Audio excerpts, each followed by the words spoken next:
दोस्तों, NIS 12th class chapter number 2 और NIS की जो पेपर में आने वाला है वो हम आपको लेके चल रहे हैं। एक चौथा एपिसोड आई थिंक। तो व्याख्या कर रहे हैं हम।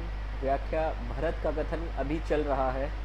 उन्होंने राम की प्रीति स्मरण किया और उन्हें लगा कि विधाता उनके राम के बीच गहरे प्रेम भाव को सहन नहीं कर सका, इसलिए उसने राम और भरत के स्नेह के बीच माता कैकैया की उपस्थिति को मानो एक रुकावट डाल दी। भरत यह कह तो गए, पर तुरंत ही उन्हें लगा कि यह कथन उन्हें शोभा नहीं देता। उन्हें ऐसा क्यों लगा होगा? एक तो यही कि पुत्र होने के कारण माँ की निंदा करना उचित नहीं, पहला कारण। दूसरा कारण, पर स्थिति ऐसी आ पड़ी है कि दूसरा कारण यह है कि कोई अपने आप को सुजान कैसे कह सकता है। आशय है कि कोई यह ना समझे कि भरत स्वयं को पवित्र और सज्जन मान रहे हैं। अपने मानने पर भर से कुछ नहीं होता। हाँ, लोग माने तब बात और है।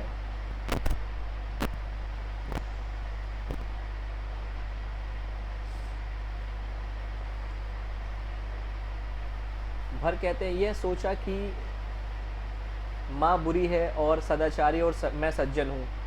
ठीक नहीं है। ऐसा भाव मन में आना करोड़ों दुराचारों जैसा है। कोटि कुचाली पर ध्यान दीजिए। माँ को बुरा मानने का असद विचार वस्तुतः करोड़ों असद विचारों जैसा बुरा है। अब आप शंका कर सकते हैं कि कैकैया ने राम को वनवास दिलाया था, इसका समाधान भरत कैसे करेंगे? भरत के पास इसके दो कारण हैं। पहला है कैकई के स्वभाव का उसकी विशेषता। भरत उदाहरण देकर पूछ रहे हैं, भला को दो के पौधे के शालीधान की बालें कैसे आएंगी? इसे दूसरी कहावत में भी यह कह सकते हैं कि बबूल के पेड़ पर आम कैसे लगेंगे। अर्थ यह भी है कि जब माँ में दोष हो तो मैं निर्दोष कैसे हो सकता हूँ।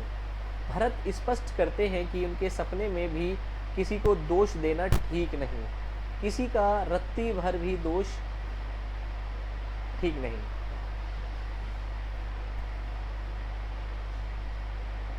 दोष तो बस भरत के भाग्य का है।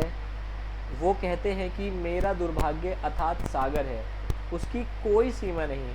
कैकई के द्वारा राम के वनवास वरदान मांगे तो भरत का दुर्भाग्य सागर की एक लहर है। भरत को इतने से ही संतोष नहीं होता, अपने को कोसते हुए वे आगे बढ़ते हैं। मैंने अपने पापों का परिणाम जाने बिना ही माँ को बुरा भला कहकर उसके मन को चोट पहुँचाई। अब मैं अपने मन यानी दिल यानी हृदय में अपनी ही भलाई के उपाय ढूंढ कर हार गया हूँ। कोई उपाय सूझता ही नहीं। अब तो कहा जा सकता है कि मैं समर्थ गुरु निकट बैठे हैं और राम की भाभी सीता मेरे स्वामी हैं। मुझे विश्वास है कि इस सुयोग को देखकर जो भी परिणाम होगा वह अच्छा ही होगा। उसी बात का और विस्तार से देखते हुए कहते हैं कि यहाँ पर सज्जनों की सभा बैठी है। गुरु वशिष्ठ स्वामी राम निकट बैठे हैं।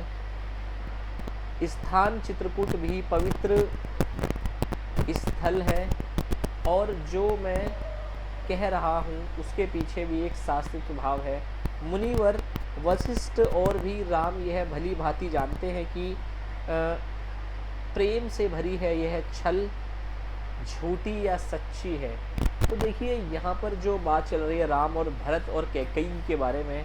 जो कैकई हैं वो उनकी माँ है भरत और राम की, ठीक है। बस उन्हें आपस में जो चीज़ जोड़ के चलती है वो ये है कि उनके मन को दुख है कि उन्होंने उन्हें वनवास के लिए क्यों बोल दिया, 14 साल के वनवास के लिए बोल दिया।